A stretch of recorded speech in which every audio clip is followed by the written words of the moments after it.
this is not playing out the way I think the Fed had hoped. Let me shift the topic to they've consistently been low, and at some point, I think we need to acknowledge that this is not playing out the way I think the Fed had hoped. Let me shift the topic to a central bank digital currency.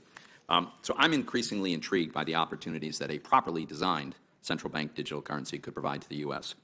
To name a few, instant zero-cost payments, interoperability and programmability with smart contracts, international competitiveness all come to mind.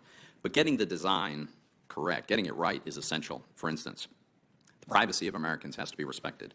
We shouldn't design a central bank digital dollar that allows the government to spy on Americans every transaction. And the Fed is certainly not suited to be a retail bank, and so we certainly shouldn't try to turn it into one. In my view, privately issued digital currencies should be able to coexist with a digital dollar if we go down that road.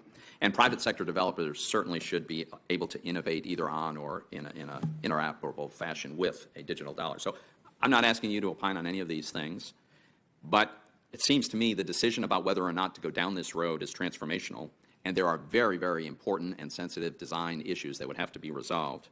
So I think that ought to be done in a transparent process with political accountability, which is to say with congressional input.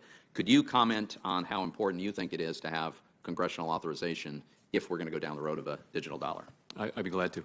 And by the way, I agree. This is critical work that we want to take forward. So the laws that were the relevant parts of our law were written long before digital finance was a thing. And and a central bank digital currency could take many forms, it is possible that under some forms you'd be able to make an argument that it would be authorized under current law. But I think this is such a fundamental issue. It would be ideal if this were to be a product of broad consultation and ultimately authorizing legislation from Congress. Thank you.